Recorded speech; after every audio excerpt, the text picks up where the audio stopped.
Recording in progress.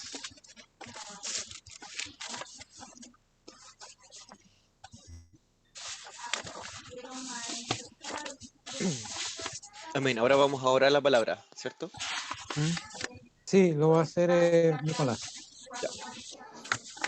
Va a orar el texto que tú vas a exponer.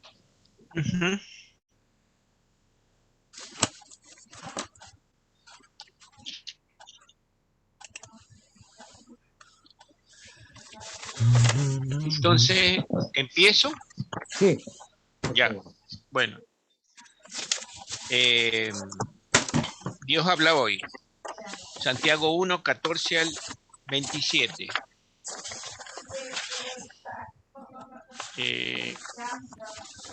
Al contrario, uno es tentado por sus propios malos deseos que lo atraen y lo seducen.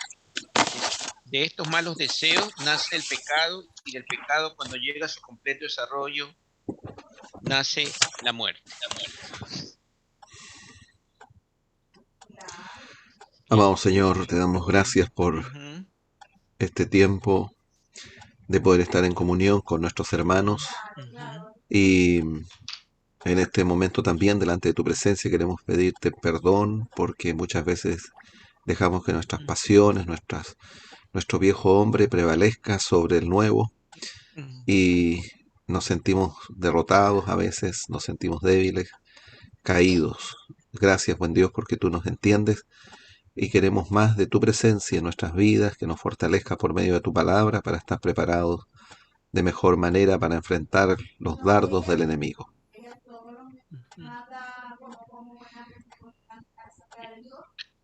16. Queridos hermanos, no se engañen.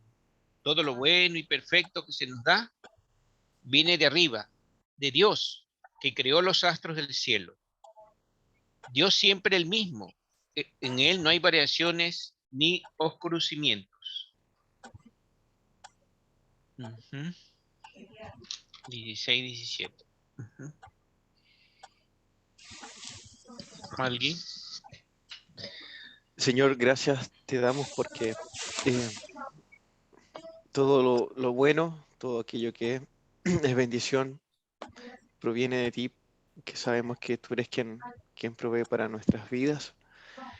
Sabemos que esa bendición no es segura porque tú no cambias, Señor, tú eres inmutable, tú eres el mismo, has sido el mismo, Padre, y lo eres hoy y lo seguirás siendo por la eternidad.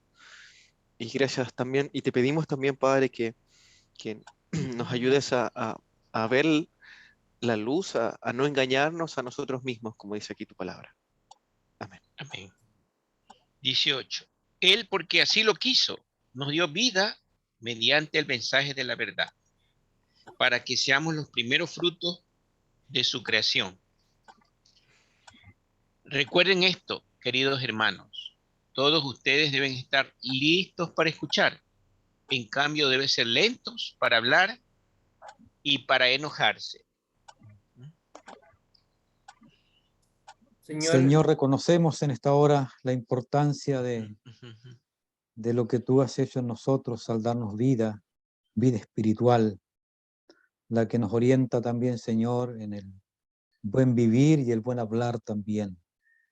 Haznos ser sabios y prudentes, Señor amado, para hablar y que nuestras palabras siempre edifiquen y bendigan. Gracias, Señor, por tu bendita y maravillosa palabra. Amén. 20. Así pues, despójense ustedes de toda impureza y de la maldad que tanto abunda, y acepten humildemente el mensaje que ha sido sembrado. Perdón, el 20 es... Sí, perdón, el 20, me adelanté. Porque el hombre enojado no hace lo que es justo ante Dios.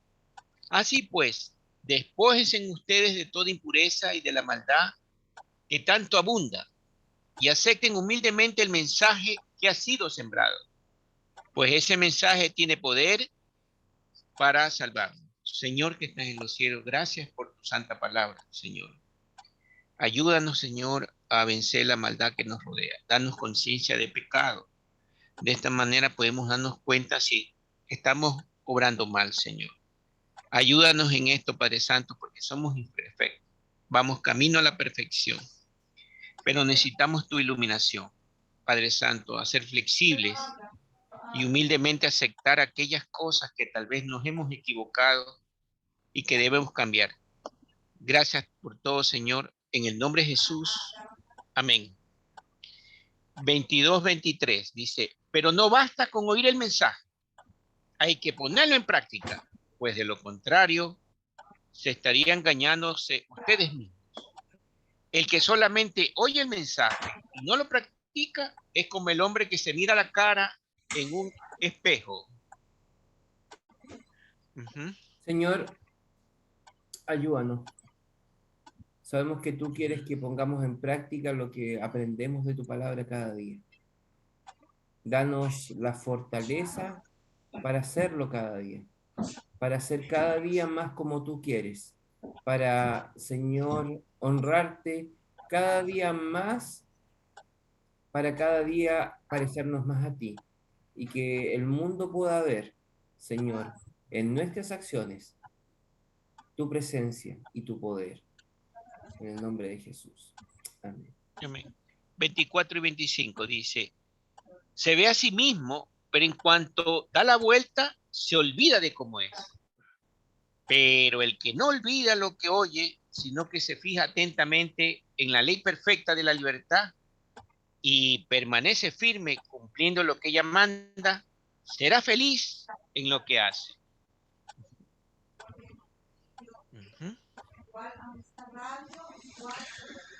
Ayúdanos, Señor. Nuestra dependencia de ti, agradarnos en depender de ti, a depender de tu palabra, Señor, a sentirnos seguros en la libertad a la cual tú nos has llamado. Señor, necesitamos más y más de ti y que nos ayudes a morir a nosotros mismos cada día. Aviva tu obra en medio de nuestras vidas, en este tiempo difícil, en este tiempo donde el enemigo y el mundo, Señor, buscan derribarnos. Fortalécenos, Señor, y levántanos. En el nombre de Jesús te lo rogamos. Amén. 26 y 27.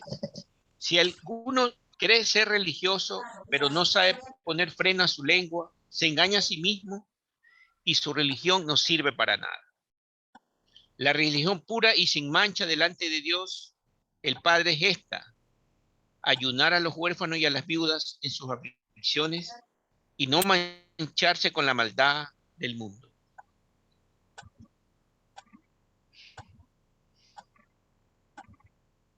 Señor, gracias, Padre, por tu palabra. Ayúdanos a vivir el verdadero cristianismo. Ayudarnos a refrenar nuestra lengua, a callar cuando es necesario callar.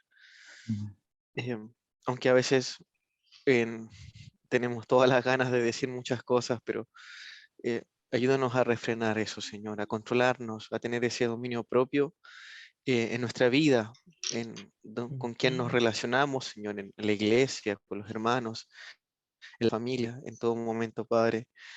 Y también, Señor, ayúdanos a hacer estas obras de bien, como es el visitar a los huérfanos, a las viudas, Señor, aquellos que están en necesidad, a poner nuestra mirada en aquellos, Padre, que lo necesitan, Señor, y acudir también. Oh, Padre, ayúdanos en esto, Señor, en esto práctico. En el nombre de Jesús. Amén. Amén. Amén. Amén. Muy bien, entonces, Pablito, tienes la oportunidad para exponer. Amén. Bueno, como título del mensaje o esta reflexión que se me ha pedido traer esta noche, le he llamado el verdadero cristianismo o la verdadera religión.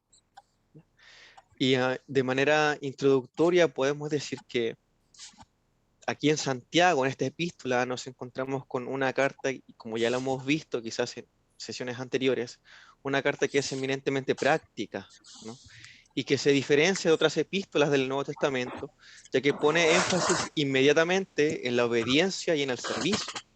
aspectos prácticos, en cómo la palabra de Dios tiene que finalmente ser obedecida, ser puesta en práctica. Aquí el autor no necesitó de argumentación doctrinal, como si lo hizo Pablo en otras cartas, ¿no? De exponer doctrinalmente lo que la palabra de Dios enseña, el mensaje del Evangelio desde el Antiguo Testamento hasta el Nuevo, y luego haciendo una aplicación de eso a la vida de las iglesias, de los cristianos. Aquí no, aquí se llega directamente al aspecto práctico, ¿no? A lo que se debe hacer con la palabra de Dios, no tan solo oírla, sino que también escucharla, dice.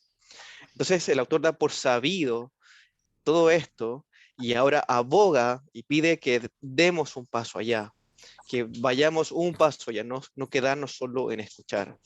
Por lo tanto, y como idea central de lo que nosotros vemos acá, tiene que ver con que el verdadero cristianismo sí comienza a oír la palabra de Dios, y esto permite la salvación, hace posible la salvación. Pero también requiere que el oidor se aparte del pecado y del mal, ¿no? Que no solo se quede con escuchar la palabra, sino que también sea un hacedor de ella. Y esta palabra, que es la ley de Dios, que permite y trae libertad del pecado. Y esta verdadera religión, además, persevera en hacer el bien. No hace el bien solo una vez, sino que persevera en ello constantemente, lo cual finalmente resulta en el favor y la bendición divina sobre aquel que obra. Aquel que obra, aquel que hace, es feliz, termina diciendo Santiago, ¿no? Y por otra parte, la falsa religión es simplemente oír sin poner en práctica, lo cual termina siendo un engaño que no tiene ningún tipo de valor delante de Dios. Por eso podemos dividir o esquematizar este sermón, este mensaje, en tres aspectos. El primero es que la verdadera religión, el verdadero cristianismo consiste en primer lugar en ser un oidor de la palabra. Es esencial eso, ¿no? Así parte diciendo ahí, lo vemos en el versículo 19, que he tomado los versos del versículo 19 al 27 para este mensaje. El versículo 19 dice: en esto sabéis, mis amados hermanos, que cada uno sea pronto para oír y tardo para hablar, ¿no? Y en este oír la palabra, se nos pide acá que luchemos contra el pecado y en particular contra la ira, que seamos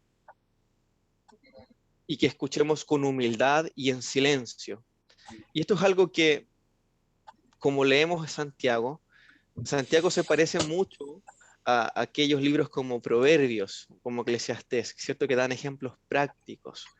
Y en esto se parece también, por ejemplo, si vamos a Proverbios capítulo 17, versículos del 27 al 28.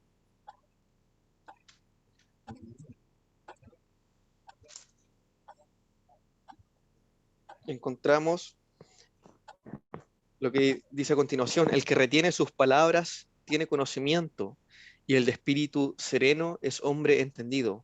Aún el necio, cuando calla, es tenido por sabio, cuando cierra los labios, por prudente, ¿no?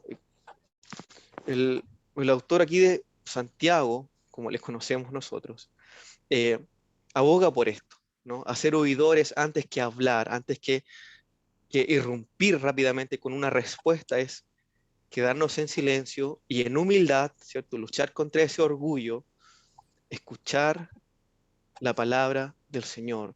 Y no tan solo la palabra, sino que también en el ámbito de la vida, ¿no? Como un consejo práctico para la vida en sí mismo, para la vida en la iglesia. A veces el orgullo, el enojo y la ira toman lugar y lo primero que sale son las palabras y después escuchamos. Por lo tanto, aquí nos dice ser oidores de la palabra de Dios. Y hace énfasis en eso, ¿no? Ser oidores de la palabra de Dios, del 19 al 21. Por lo cual dice: desechando toda inmundicia y todo resto de malicia, recibid con humildad la palabra implantada, que es poderosa para salvar vuestras almas. Es decir, esta palabra no es una palabra que nace del ser humano, es una palabra que fue implantada, que fue sembrada por Dios. Y ahí está la fuerza, ahí está la clave de aquel que puede oír la palabra, ¿no? Que recibe esa palabra en humildad y en silencio y le permite dar fruto y le permite hacer lo siguiente, lo que viene más adelante. Y por tanto, dice, ¿cierto? Sed hacedores de ella. Sed hacedores de esa palabra que fue implantada en vuestros corazones, del 22 al 25. Si lo leemos nuevamente, dice, sed hacedores de la palabra y no solamente oidores que se engañan a sí mismos, porque si alguno es oidor de la palabra y no hacedor, es semejante a un hombre que mira su rostro natural en un espejo, pues después de mirarse a sí mismo e irse, inmediatamente se olvida de qué clase de persona es. Pero el que mira atentamente la ley perfecta, la ley de la libertad, y permanece en ella, no habiéndose vuelto un oidor olvidadizo, sino un hacedor eficaz, este será bienaventurado en lo que hace. En primer lugar, ser un hacedor de palabra nos ayuda a no engañarnos a nosotros mismos. Y también a no ser unos oidores olvidadizos, que él lo repite aquí en 2 ocasiones. Versículos 16, 22 y 26 encontramos estas ideas, ¿no? El engaño, el autoengaño. Más adelante, en el versículo 16 dice, amados hermanos míos, no os engañéis, haciendo énfasis en esto, en cuán fácilmente es para el cristiano, una vez escuchado el mensaje, una vez sabiendo lo que tiene que hacer, quedarse con eso y engañarse a sí mismo pensando en que ya está cumpliendo la palabra, pensando ya en que ya está obedeciendo, pero se está engañando. Y finalmente termina olvidándose qué es lo que tiene que hacer. También un hacedor de la palabra es aquel que persevera en ello, no es aquel que hace una sola vez y ya está, o aquel que hizo en su vida pasada, años atrás cuando se convirtió y ya dejó de hacer, ¿no? Y ya dejó de ir a la iglesia, ya dejó de servir. Es aquel que persevera en el hacer la palabra. Versículo 25.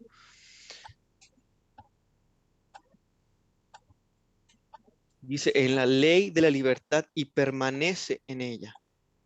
No, este va a ser un hacedor eficaz. Y viene esta palabra eficaz, ¿no? Que es la eficacia es aquello que se hace y se hace bien, se hace de buena manera. Es lo que nos anima Santiago en lo práctico, ¿no? Finalmente dice aquel que es un hacedor de la palabra es alguien que es feliz, es alguien que es prosperado, que es un bienaventurado, es alguien que está gozoso por lo que ha hecho. No es alguien que hace por cumplir, ¿no?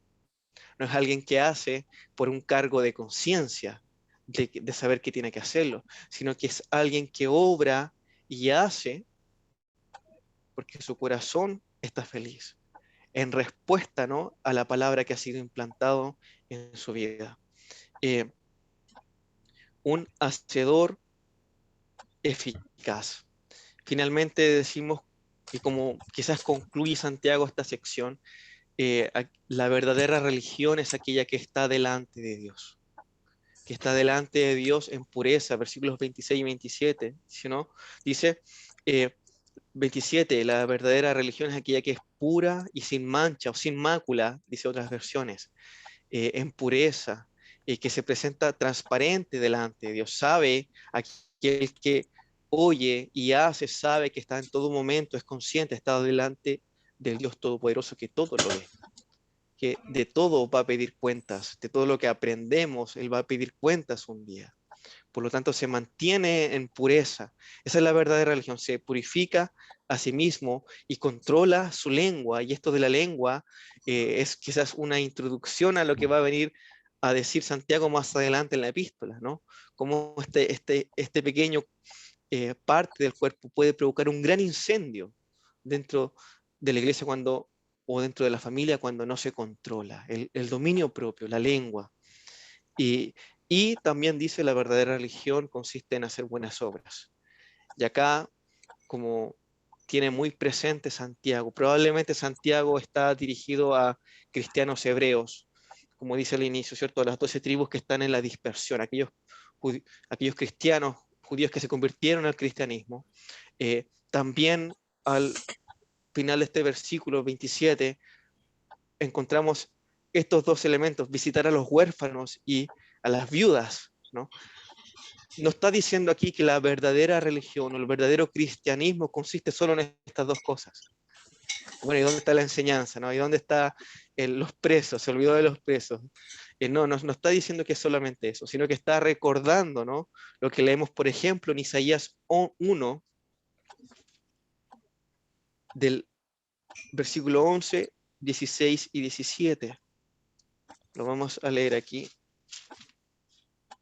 Denme un momento. Dice, versículo 11, ¿qué es para mí la abundancia de vuestros sacrificios? Dice el Señor. Harto estoy de holocaustos de carneros y deseo de granado cebado, y la sangre de novillos, corderos y machos cabrillos no me complace. Saltamos al 16 y 17 y dice, lavaos, limpiaos, pureza, religión pura, quitad la maldad de vuestras obras delante de mis ojos, cesad de hacer el mal, aprended a hacer el bien, buscad la justicia, reprended al opresor, defended al huérfano y abogad por la viuda. Y también en Salmos 68:5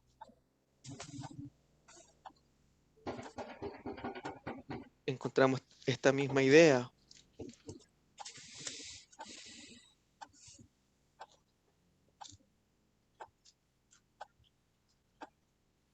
Dice allí,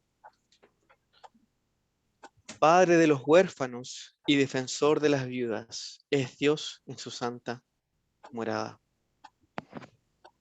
Por tanto, y como conclusión del mensaje de hoy, decimos que el verdadero cristianismo es oír la palabra del Señor, es ponerla en práctica para evitar el autoengaño, perseverando en ello y con un corazón que rebosa en gozo, que rebosa en felicidad.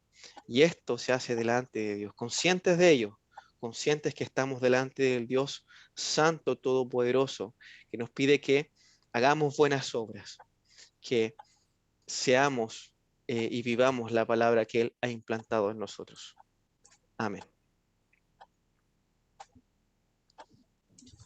Eso sería mi pastor, mis pastores. Amén. Muy bien Preparen los tomates nomás. Buen tiempo, buen tiempo. Es vamos a ceñirnos al método de esta parte que le llamamos retroalimentación. Amén. Porque en eso consiste, en aportar para aprender y crecer y mejorar. Pero la primera pregunta que nos tenemos que hacer antes de fidelidad, relevancia y claridad, la primera pregunta es, ¿qué habló esta palabra a mi vida? No podemos centrar a hacer un análisis de la forma sin primeramente entender que fue palabra de Dios la que fue expuesta. Y algo sin duda nos dijo a nosotros.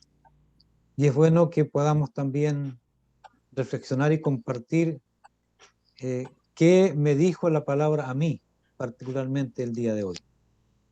Esa es la primera pregunta que tenemos que hacernos frente a la exposición de esta palabra. Bueno, a mi vida me dijo que es fácil autoengañarse. Es fácil autoengañarse. Incluso podemos estar haciendo bien, pero en el fondo podemos estar haciendo mal. Y cuesta reconocer lo que estamos haciendo. No es fácil. Hay un área nuestra donde distorsionamos lo que hacemos nosotros mismos y a veces necesitamos de un tercero que nos haga ver las cosas, ¿ya? Y lo otro, el recordar los grupos sociales más desposeídos, porque el huérfano es huérfano, sin padre. No hay nadie que responda por él. Y la viuda también. Una vez que perdió a su compañero, los hijos son conscientes, velan por su mamá, pero de vez en cuando vemos viudas que están desproteídas y desposeídas, ¿ya? Que incluso, por ejemplo, me acuerdo tanto los indios americanos, el hijo salía a cazar y de eso vivía. pero una vez que moría el hijo que le sustentaba, tenía que cortarse 2 dedos en señal y nadie le ayudaba. Y esa pobre mujer moría de hambre, porque era la ley entre esa tribu. Entonces, vemos aquí el Señor nos recuerda los grupos vulnerables. Sin embargo, ahí hay una promesa: dice, haciendo lo que debes hacer, serás feliz. ¿Ya? Y eso está en el versículo 15, por lo menos está muy bonito en Dios habla hoy, dice, y permaneced firme cumpliendo lo que ella manda. Está hablando la ley de la libertad. Serás feliz en lo que haces. Y es así, mi hermano, cuando hacemos lo que el Señor quiere que hagamos, nos sentimos realizados, nos sentimos canalizados en esa vocación que tenemos. En este caso, como portadores de la palabra, pero también haciendo lo que ella dice. Esa es la promesa. Nos da un sentido de vida, un sentido de vida. Eso habló mi palabra. Muy Gracias. bien. Muy bien. ¿Alguien más desea compartir?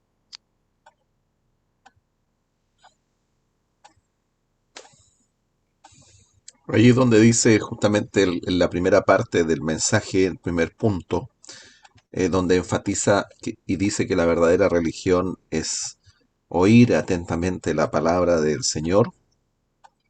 Eh, Deja de lado y pone énfasis, me llamó la atención, algo que tal vez no se resaltó mucho en el mensaje, pero que me llamó bastante la atención en forma personal, como una amonestación.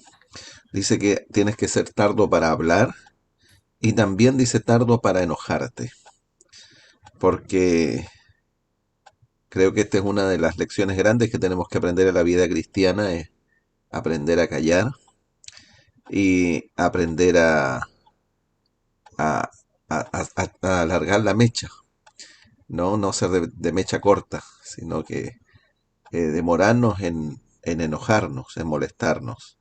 Así que esa fue una enseñanza para mi vida de este mensaje, en, justo en la primera parte del sermón.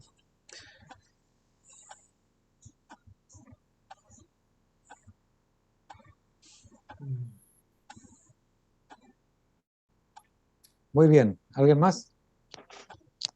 Si no entramos al terreno del texto, de la exposición.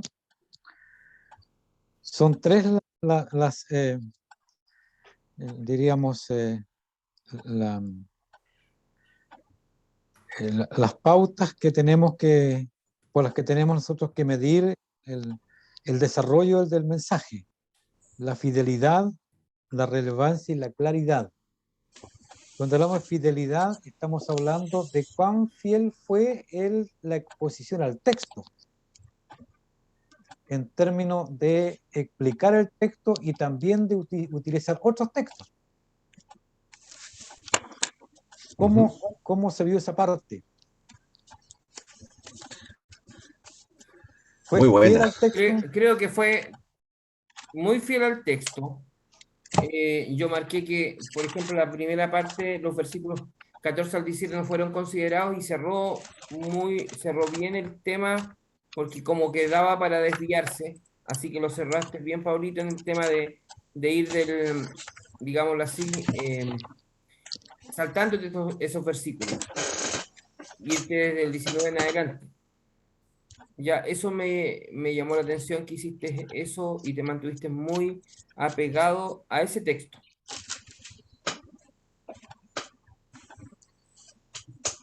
Eso. Muy bien.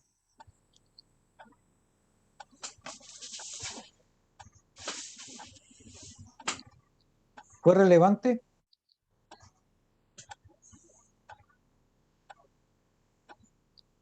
Creo que siempre poner en práctica la palabra de Dios es relevante.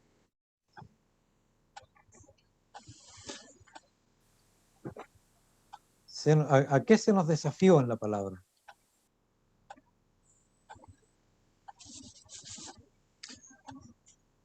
Yo veo una secuencia. yo creo que nos motivó a oír, saber oír, el saber hacer y el saber el cómo hacer, cuál es la motivación para el hacer, no solamente el hacer. Yo veo esa enseñanza clara. Se mantuvo muy fiel al texto, eh, y en cuanto a la relevancia del mensaje, sí, sí lo es. Pensando, bueno, si estuviera aquí Martín Lutero diría, se taparía los oídos, ¿verdad? Que no le gusta la famosa epístola de paja, que no tenía ningún valor para el Martín Lutero, que él venía de las obras, venía de una vida de puras obras, entonces se fue al otro extremo.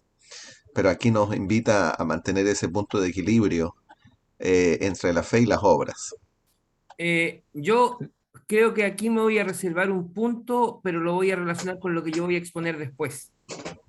Ya. Yo Un adelanto, un quiero, adelanto. yo quiero un poco reivindicar, decir dos cosas. Una, reivindicar un poco eh, la, la mala fama que tiene Santiago.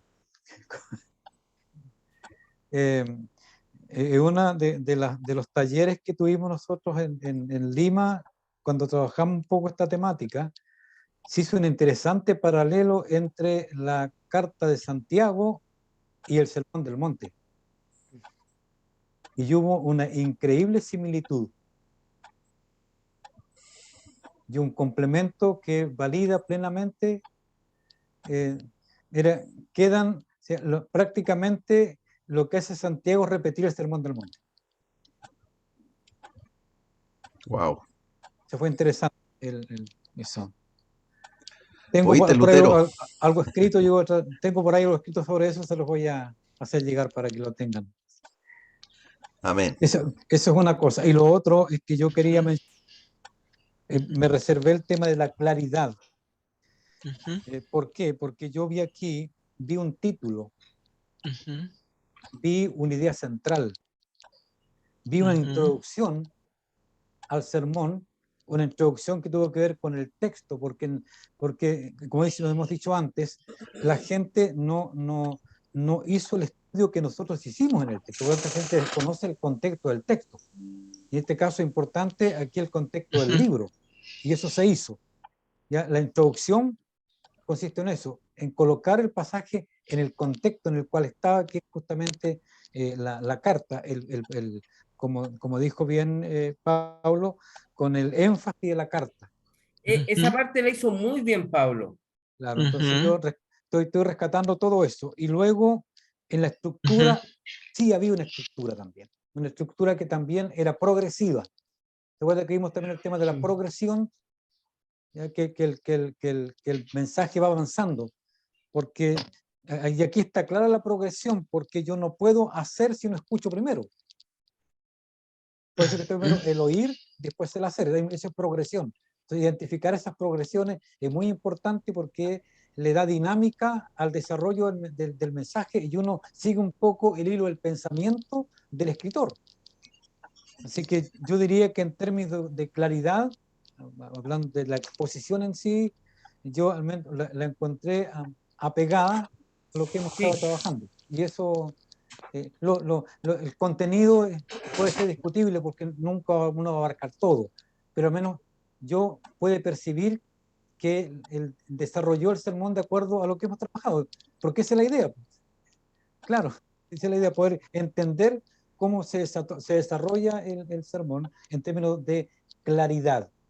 O sea, hubo título, hubo una idea central que se planteó, hubo también una introducción que tuvo que ver con el énfasis de la carta y luego también el desarrollo, que fueron los puntos principales que también le dieron progresión al texto bíblico, lo que da la idea y también deja bien puesto al escritor, porque uno también hizo un trabajo antes, un trabajo de la estructura del texto, porque esto también es importante. ¿Se acuerdan cuando trabajamos eso de dividir el texto en unidades de pensamiento? Bueno, eso también ayuda en esto y por supuesto eso tenemos que ir reforzando, pero al menos respecto a lo que es la claridad, que tiene que ver con la parte homilética en sí, yo de acuerdo a lo que hemos visto ya la encontré ordenada. Eso. Pastor, a mí me costó en la última parte, el 26 y 27, porque era claro el oír, saber oír, como decían ustedes, el saber hacer la palabra. Y después, claro, 26 y 27 como que hacen una especie de resumen. Me costó unirlo a la idea con la que venía. Entonces por ahí, claro, ahí sentí que quizás no fui claro en unir y finalmente en cerrar. Eh, mm, obviamente no, quizás no le dediqué todo el tiempo que quería para trabajar el texto, pero si hubiese llegado a predicar así, hubiese sentido, o sea, me siento que me faltó esa parte y que ahí me faltó trabajo en unir. Perdón, en ese punto, Pablo, yo creo que esto para todos nosotros, yo creo que hay que tratar de profundizar un poquito más en el estilo literario de quien escribe. Por ejemplo, mire, yo estoy estudiando ahora la carta de Juan, primera de Juan, como con lectura devocional, y me he dado cuenta que Juan, en su forma de escribir, es circular. Dice una cosa y va dando la vuelta y vuelve a lo mismo y después hace un cambio. Ya no es lineal en su escrito. Entonces, es bueno identificar un poco cuál es la estructura literaria que el escritor emplea, porque son distintos la forma en que escribe cada uno. Pablo tiene su estilo, cada uno lo tiene, por eso es importante conocer un poco el estilo, y al conocerlo puede que me ayude un poco a discernir lo que Claro. la duda que se le plantea a Pablo. ¿Por qué hay reiteraciones? ¿Por qué pareciera que está una conclusión, pero parece que no? Pero pasa un poco por eso, por conocer un poco el estilo literario de quien escribe, porque es diverso. Cada personaje tiene su sello. Claro. Pablo era directo. Y bueno, dentro de la literatura es un recurso de exponer un tema y volver a remarcarlo. En cambio, Pablo, la escritura se caracteriza por ir al hueso, al grano. Y lógicamente él usa también la confrontación a veces, muy directo. Sí. Yo también lo encontré. Tal vez, bueno, algo de forma, no de fondo, pero se demoraba mucho encontrando los versículos, Pablo. Por eso uno prepara el sermón y tiene en ese sentido, Pablo, de ser un poquito más ágil, ¿no? Lo bueno es que cuando uno prepara el escrito del sermón, uno puede incluir ahí el sermón y la cita misma. Y no utilizar la Biblia, sino el escrito que tú hagas en computador. ¿Ya? Porque veo que, o sea, hiciste unas pausas un poquito largas. Sí. Aunque tuviste buen tiempo de predicación, mejor que la persona anterior que tuviste un buen tiempo, menos tiempo, por supuesto. Y el tiempo sí hay que cuidarlo. Eso no más paga.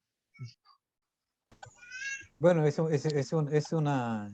Yo hace muchos años Tengo que que opté jugar más espada bíblica. claro, yo hace muchos años que opté esa idea de que yo cuando mi sermón tiene texto, yo escribo el texto ahí mismo. Entonces yo lo voy leyendo ahí. Y remarco aquellas cosas que quiero resaltar del texto ahí. Entonces no estoy usando la Biblia. Es muy buena práctica porque tú tienes el texto ahí y puedes subrayar algunas ideas. Y mira, incluso cuando tú planteas un texto, si lo tienes ahí y subrayas alguna idea, puedes reforzar, porque lo que el texto hace, y eso, una de las cosas que tú hiciste también ahí, fue de que desarrollaste muy bien cada punto. Y en el desarrollo del punto uno incluye textos. Entonces lo que está haciendo uno está reforzando la idea. Entonces si el texto me aporta una riqueza mayor, alguna frase, yo la subrayo y la repito durante el desarrollo en el cual yo estoy explicando el punto. Esto tiene que ver con el tema de argumentos. Pero Pastor, para... ¿y usted pasa a predicar, una pregunta más como personal, con un bosquejo o con el sermón completo? No, yo voy con un bosquejo y algunas ideas solamente que me orientan el desarrollo del mensaje. Ya. Yo no escribo todo el mensaje de pe a pa, no, yo el puntos, porque si yo quiero explicar un punto y se me ocurren algunas ideas, yo anoto esas ideas para recordarla en el momento y poder explicarlas. Pero eso uno se lo va dando, por supuesto, la práctica. Y ahí se Pero depende cuando del no es tema así, también. cuando uno tiene la capacidad de primero igual yo anotaba todo primero. Después con el tiempo uno va aprendiendo eso, de que después basta que tenga la idea para desarrollarla. Pero de primera yo escribía toda la idea. Pero después con el tiempo, no, porque hay cosas A que ver, uno ¿se después ya alcanza a las ver, sabe. Sí. Ya. Esta es mi predicación de hoy día, entonces yo voy haciendo rayitas y más o menos marco las cosas igual. Claro, sí, es eso. Bueno, en algún momento vamos a trabajar también el tema del borrador para un sermón, que también vamos a trabajarlo aquí ya, también vamos a explicar Hay un que hacer poquito sobre como es el bien pastor importante Patito. eso. ¿Qué pasa con un iPad? Ahí entonces ahí uno tiene todo. Ni se nota. Claro, claro, pero claro, pero la idea es que no se note tampoco. Ahora, eso es lo otro peligroso, que tú sí. puedes hacer si usas presentación, Pablo, puedes tener apuntes, pues acuérdate que los apuntes de PPT no se ven. Ah, sí, pero no me gusta predicar con PPT. Claro, o sea, No me mira, siento otra cómodo. cosa que yo hago, yo agarro el PPT, lo imprimo y le hago rayitas para las cosas que quiero destacar y ahí voy poniendo, por ejemplo, algún versículo, el título de algún ejemplo, y eso me ayuda para ir, digámoslo así, uniéndolo. Y a veces tengo 2 o más ejemplos y voy descontando. De repente, por ejemplo, llevo 2 y uso 1, así, etcétera. Es que lo que pasa es que uno, mientras está trabajando el sermón, uno se le van ocurriendo ideas y las va anotando. Y cuando ya un borrador, va haciendo el borrador, y después ya le pega unas varias vueltas y empieza a podar, y al final ya le queda más o menos el texto definitivo, ¿ya? Entonces uno empieza a trabajar un borrador y después, ¿ya? Eso. Pero mire, Yo sugiero no apoyarse mucho en la tecnología porque se puede ir la luz. Pues el iPad, usted se olvidó de cargarlo y no tiene batería. ¿sabe? Yo en lo personal, yo imprimo yo tengo la cosa que estoy solución para seguro. eso. Yo llevo mi tablet el sermón y lo llevo también en una hoja escrita. Si me falló el asunto, yo tengo acá el apunte. Siempre llevo eso. Donde voy, hago exactamente lo mismo. Pero muy bien, pasemos a, Paulito, bien, yo creo que hay aspectos que hay que ir refinando, como todo, pero en lo medular, en términos del método en sí, se está entendiendo bien la idea. Hay que ir perfeccionándonos. Y vamos a ir trabajando también sobre eso en el futuro. ¿Ya? Luis está pendiente con un tallercito sobre el libro La predicación cristocéntrica. Sí. Yo Sí. dije que me iba a reservar una frase porque, a modo de crítica, y nos pasa mucho, justamente voy a aprovechar un poco lo que tú hiciste, Pablo. A ver, les voy a compartir pantalla. Me tocó resumir el capítulo 2 del libro La predicación cristocéntrica. Ya, déjenme tirarlo. Ya. Resumen las obligaciones del sermón. La verdad no es sermón, nosotros predicamos verdad bíblica, pero muchas veces hacemos declaraciones que carecen de unidad. Y voy a utilizar aquí el mensaje de Pablo a modo de ejemplo. Pablo lo hizo muy bien cuando sacó los versículos del 14 al 17 porque atentaban en contra de la unidad del texto. ¿Ya? Esa es una de las cosas. La verdad, es verdad bíblica todo, pero si no lo delimitamos bien, carece de unidad. Otras veces no tiene un propósito. Y el otro problema que pasa muchas veces es que no llega a ninguna aplicación. Ya, las 3 cosas son las que hacen en realidad un sermón. Y debemos ponerle atención. Y el capítulo 2 del texto, la predicación cristocéntrica, justamente habla de estos 3 puntos. Primero, hablemos de unidad. A ver, la idea de unidad es que todo lo que hagas, todas las ideas del sermón tienen que apoyar el concepto que unifica todo. Tiene que desarrollarse en forma correcta. ¿Y por qué? Porque como orador necesitamos enfoque. Porque los oyentes necesitan enfoque. Porque si no, justamente lo que pasa es que vagan por las distintas ideas en las distintas unidades y están desenfocadas. Y no pueden llegar a la parte final del mensaje. Debemos nosotros capturar el tema, el propósito o enfoque del escritor, organizar las características del sermón para desarrollar o apoyar esa idea central con el fin de que la verdad de Dios gobierne nuestros esfuerzos. ¿Ya? Nuestro compromiso tiene que ser con la verdad y el poder de la Escritura.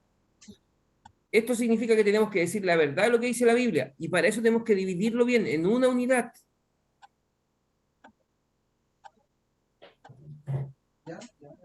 Muchas veces nos pasa eso, que empezamos a abarcar distintas cosas sin, como digo, sin una unidad correcta. Y en ese sentido yo tengo que destacar lo que hizo Pablo hoy día. Pablo se centró en una unidad y se podía haber dividido y haber separado. Esa idea de la palabra unidad es como sinónimo de idea, ¿verdad? Una Claro, o idea, sea, la idea es una que nos sola idea. enfoquemos, por ejemplo, el texto tiene una idea central, una idea a desarrollar o un tema que plantea e irnos solamente con ese tema. Porque si no, empezamos a mezclar 3 o 4 ideas que hacen que se pierda, se puede perder el predicador o se puede perder el oyente. Ya voy a volver para atrás. Sí, Luis, por eso que es importante, lo que también hizo Pablo fue que mencionó la idea central del sermón. Sí. Dijo de lo que iba a hablar. Y eso facilita mucho al oyente. Y también a uno le permite a uno que también uno se mida en que lo que uno dijo que iba a exponer, exponga. Sí, muy bien. Ahora, el autor propone un proceso de unidad.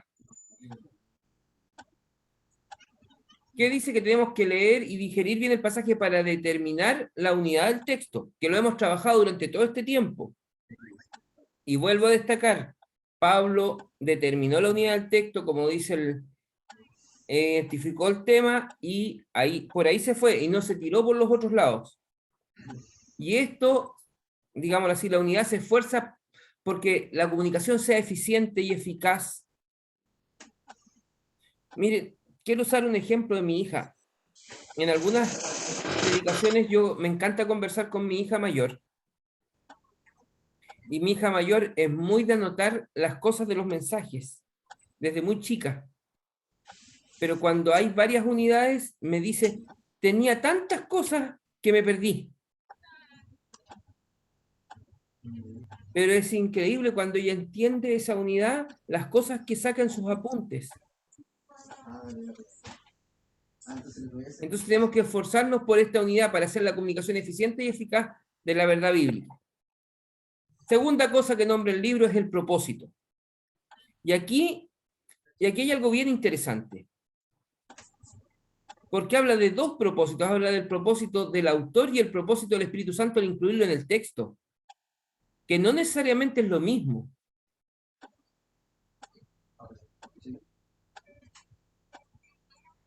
¿Cuál es la idea? Muchas veces comunicamos el mensaje del autor como un tema intelectual, pero como no determinamos el propósito del Espíritu Santo al incluirlo en el texto, no llegamos a lo que Dios quiere entregar realmente. Entregamos el texto, pero no entregamos la idea que impacte vidas. Entonces, el libro, y esta frase yo la saqué directamente del libro, dice que la mayor tarea intelectual y espiritual es discernir la preocupación humana que hizo que el Espíritu Santo inspirara este aspecto de la Escritura, para que Dios fuera debidamente glorificado por su pueblo. O sea, muchas veces entregamos, digamos, el mismo libro dice, entregamos doctrina, pero no respondemos al propósito de Dios por el cual entregó esa doctrina. Entonces no logramos llegar bien al propósito que Dios mismo tenía cuando, digámoslo así, inspiró este texto a través del Espíritu Santo. Y la última parte. Y destaqué esta frase del libro, miren, es hablar de aplicación. Y uno de los autores dice que él tuvo un instructor dentro del seminario que él pedía que se imaginaran que él estaba atrás del público y le hacía esta pregunta: ¿qué quieres que haga o crea? Si tú no eres capaz, decía él, de responder esto, no has predicado. La aplicación es una guía para la vida diaria. Y aquí un poquitito, Pablo explicó muy bien el texto, pero no desafió a nada. Debería haber destacado más un desafío al auditorio, a nosotros mismos. Y a veces fallamos en eso, no desafiamos a los oyentes. El libro destaca mucho el tema que nosotros tenemos que hacer una aplicación con un desafío transformador. Y lo plantea con la siguiente frase: somos ministros de transformación. Cristo tiene la intención de restaurar su pueblo con su palabra, y no es muy servido por predicaciones que no disciernan la transformación que la Escritura requiere ni comunica los medios que ofrece. Tenemos que desafiar. Es cierto, tenemos que ser hacedores de la palabra. Tenemos que destacar lo que dice ahí de hacer potentemente. Y eso a veces nos falta. Tengo que ser muy sincero, por ejemplo, hoy día me tocó predicar a mí y también, así como Pablo decía, voy a parar porque ya esto en lo último se hizo un pequeño resumen nomás.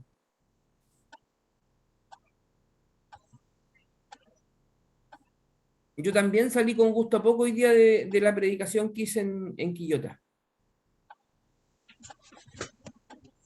Y saben, ¿cuándo descansó un poquito? Cuando el hermano que estaba dirigiendo de adelante dijo: si nosotros obedecemos la voz de Dios, la iglesia va a estar en un ambiente de paz, va a crecer, gracias a la obra del Espíritu Santo en la iglesia. Él había entendido el mensaje y lo destacó él más que yo.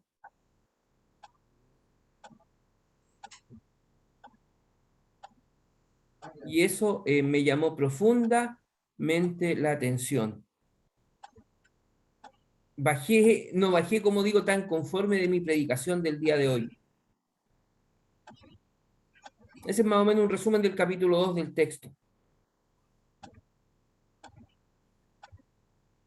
Muy Eso, bien. pastor. Esto, gracias, Luis. Todo ayuda, todo refuerza. ¿Ya?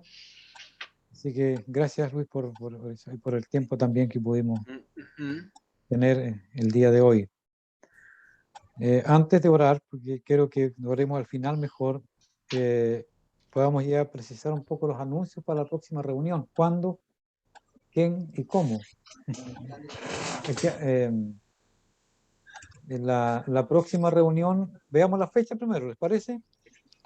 Calendario en mano. Agosto. Agosto. Y el mes ya es un desafío, cruzarlo. Nosotros somos de la tercera edad. Gracias, hermano. Pablo es el que menos problemas tiene. Sí. Ya, agosto.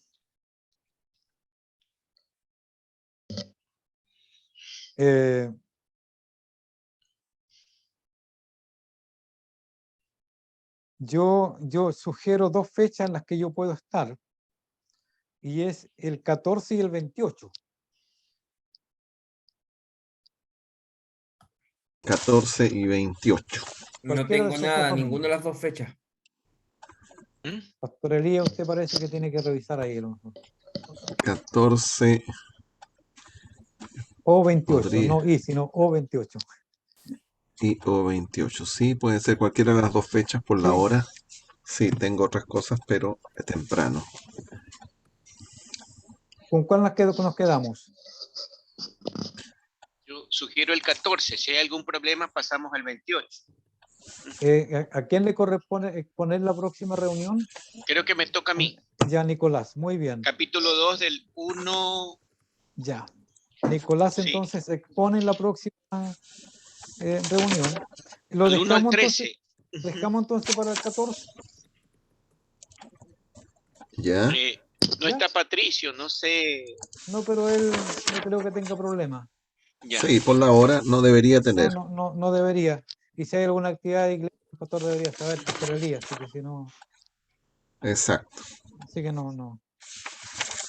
La Respecto cita a en los, Santiago, respecto a los temas del trabajo de la iglesia, el Eh, Pastor Elías y Pastor lo mismo, así que este es uno de los que sabemos enseguida. Santiago, El capítulo 14. 2 del 1 al 13. Saints Jacob. Ya, tenemos entonces el 14. El 14. Agosto.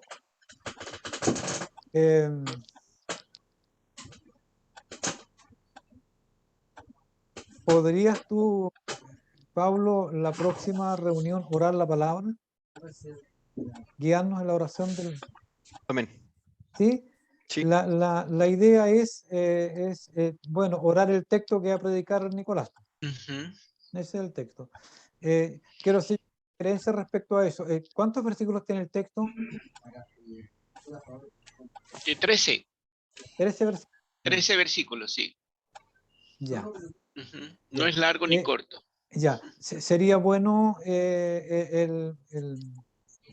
Pablo, el poder tener una lectura de corrido del texto. ¿Ya? Puedes tú leer yo creo que la primera lectura puede ser en una versión dinámica. Ya. ¿Ya? Ya, lo noto. Y es claro, una lectura completa del texto, tú lo lees completo, una versión dinámica. Tú eliges cualquiera. ¿Ya? Y luego tú las pausas las haces en una segunda lectura, pero ya con el texto de una versión más literal. Ya. Puede ser la Valera, puede ser también la textual o la de las Américas, que son las literales más confiables. Primera completa, primera lectura completa y Esa, segunda lectura en en orándola. pausa, claro. Ya. Haciendo las pausas, lo que hizo Nicolás con la segunda lectura. Okay. La primera tiene que ser una lectura completa para entender el contenido del texto. ¿De qué trata el texto? O sea, porque es carta, entonces uno lee y después ya lo lee pausadamente. Y después oramos con la versión más santa. Oramos con la versión. Con la atalaya. Entonces, esa sería la dinámica, Pablo. Sí. ¿Estamos bien? Estamos bien. Entonces, ya. Y yo voy a traer algo relacionado con un pequeño taller. Me gustaría reforzar un poquito el cómo desarrollar el razonamiento de la unidad. Vamos a trabajar un poquito de eso. Vamos a ir reforzando algunas cosas, ¿ya?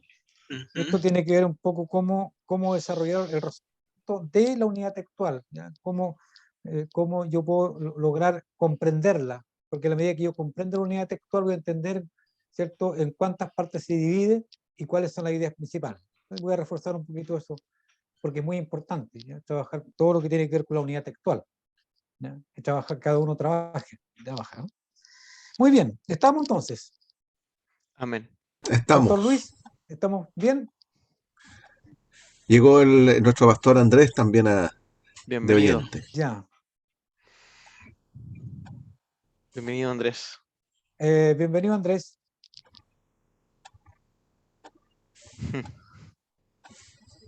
¿Cómo estás, Andrés? ¿Todo bien? Yo me había olvidado informarles que en junio pude participar de una reunión internacional. En realidad fue como un repaso de lo que hemos visto y nos mandaron una lectura.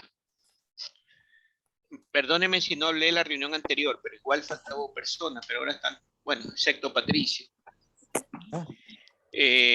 Fue interesante y se habló de una reunión en octubre, hermano Gabriel, así que sería bueno si puede comunicarse con los organizadores. Se llamaba Lahan Day, no sé si se acuerda, 4 de junio. Sí, sí, me acuerdo. Y la otra ¿Ya? actividad es 8, 9 y 10 de octubre. Pero yo voy a subir la información al WhatsApp del grupo, voy a subir la información de esa actividad de Sí, octubre. nos dio una Va a ser lectura. presencial. El Sí, pastor lo había una dicho en la reunión anterior, Nicolás, sí que no te acuerdas del tema Ya. del 8. A ver, yo me uní tarde un poquito, a lo mejor en unos Sí. minutos eso. Yo Ya. voy a subir la información al WhatsApp del grupo para que ustedes sepan Sí, dónde va a ser toda la información ahí. sí, y a mí lo que me gustó que fue bien dinámico, así que yo los animo a reunirse.